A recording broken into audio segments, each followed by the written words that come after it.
Welcome back to Wonderla. இப்போ நம்ம ticket கவுண்டர்ல தான் இருக்கோம். அடல்ட்டுக்கு டிக்கெட் பார்த்தீங்கன்னா இங்க 1689 ரூபா. காலேஜ் ஆர் ஸ்கூல் படிக்கிறவங்களுக்கு இங்க டிஸ்கவுண்ட் ஆஃபர் இருக்கு. ஸ்கூல் படிக்கிறவங்களுக்கு பார்த்தீங்கன்னா 35%, அதாவது 1090 ரூபா. காலேஜ் படிக்கிறவங்களுக்கு பார்த்தீங்கன்னா 25%, அப்படின்னா 1266 ரூபா ஆச்சு. இங்க சீசன் ரேட் மாறிக்கிட்டே இருக்கும் போலப்பா.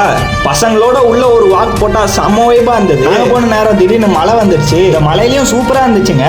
நாங்க போன ஃபர்ஸ்ட் ரைடு பார்த்தீங்கன்னா மேவரிக்கு சும்மா சுத்தி எடுத்துட்டானுங்க. அசால்ட்டா போனோம், ஆனா இப்படி சுத்தி விட்டுட்டாங்க. இங்க தம்பி மேவரிக்கு மாவரிக்க வெஸ்டடா எங்களை. நெக்ஸ்ட் போன ரைடு பாத்தீங்கன்னா ஸ்பேஸ் கன். இந்த ரைடை பார்த்தோன்னே பசங்களா நான் போறேன்னு ஈஸியா ஏறி உட்கார ஆரம்பிச்சிட்டானுங்க. ஒரு ரவுண்ட் அடிச்சு அப்படியே தலைகீழ நின்னுது பாருங்க. சும்மா அள்ளு விட்டுருச்சு. ஏன்டா இந்த ரைடுக்கு வந்தோன்னு ஆயிடுச்சுன்னா பாத்துக்கோங்களேன். பேர்ல தாங்க ஸ்பேஸ் கன்னு சாக்லேட் பாய் மாதிரி நேம் வச்சிருக்காங்க. ஆனா போனாதான் தெரியுது. கண்டிப்பா ஒன்றரை வந்தா இவனை ட்ரை பண்ணாம போவாதீங்க. அடுத்த வீடியோ ஃபுல்லா ரைடு தான். மார்னிங் 6 o'clock நம்ம வீடியோ வரும். Tata bye bye.